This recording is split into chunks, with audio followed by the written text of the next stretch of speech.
I came out here with my wife and my little baby girl, and we rented an apartment.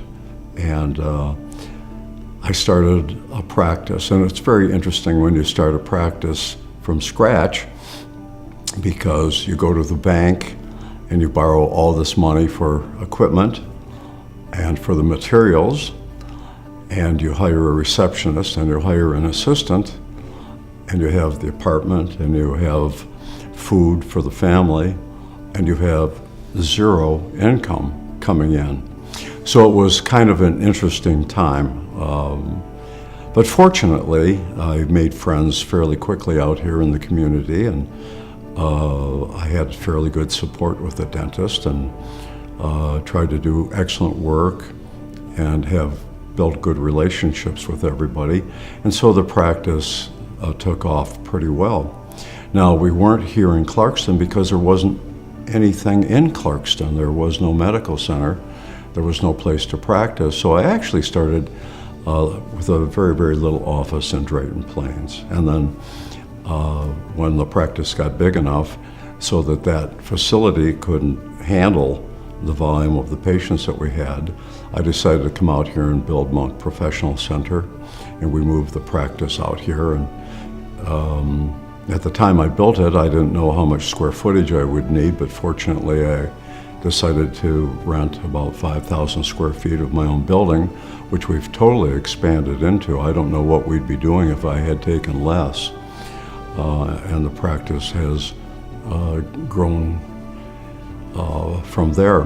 And about, I would say 13 years ago, my son joined the practice, which I was very, very happy about. I told him the first day when he came in here, I said, "You can't believe how happy I am that you're here."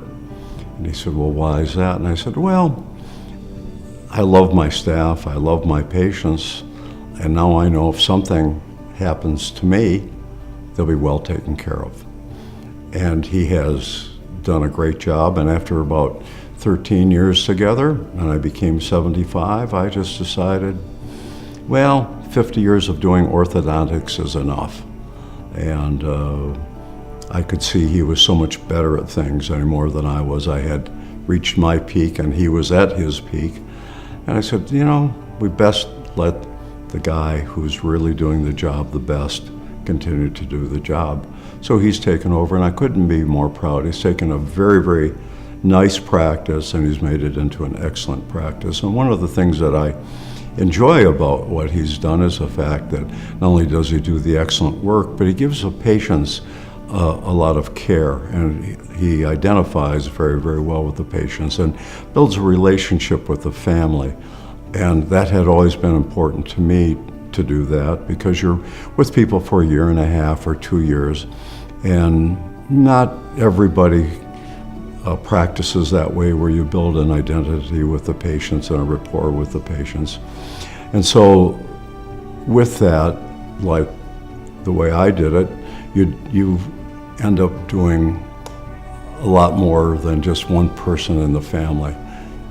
They develop a confidence not only from the good results, but from the good rapport that they've had with you. And so the siblings come up.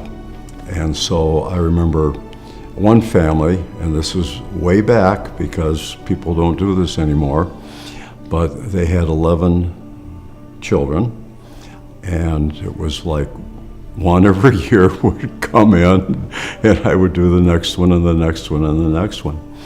And I think that's my record. So when I tell people and they say, "Oh my gosh, I've got 3 or 4 kids, I don't know how I can afford this," I say, well, my record is 11, so you're not even close to that. As I continued to practice, a lot of very interesting things happened. I've tried to give back to the community, as has Charlie, my son. One of my assistants had a special needs child, and they were involved in an organization called S.C.A.M.P, which is a summer camp for special needs kids. And so she encouraged me to become involved in that, and I did, and it was so rewarding. It was not only great for the kids, but it was really great for the parents, because When you have a special needs kid, it's a lot of time and a lot of energy, and so having the kids go away to a camp where they can go swimming and fishing and boating under a guidance gives the caregivers a break too. So I became very involved with S.C.A.M.P, and I was on the board of directors for several years, and one of the nicest things that happened was there was a fundraiser after the home tour. There's several things that S.C.A.M.P do to raise money for the kids that can't afford this summer camp, is that I gave away on a couple of occasions a free set of braces, orthodontic treatment for a year, and I would go to the a meeting and I would say, all right, I'm going to donate free orthodontics, and all you have to do is write your check to S.C.A.M.P, and when you come in here, you'll be treated like a king or a queen, and there'll be absolutely no charges. And they raised a tremendous amount of money. People were paying a lot more money than the actual value of it. So that's been very good. And even to this day, I'm still involved in S.C.A.M.P, and I know Charlie's involved, and it's a wonderful, wonderful thing, and makes you feel very good inside to be able to give back to the community.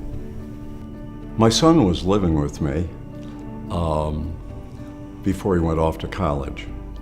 And when he went off to college, he started at Michigan State for 4 years, and I went to the University of Michigan for 4 years.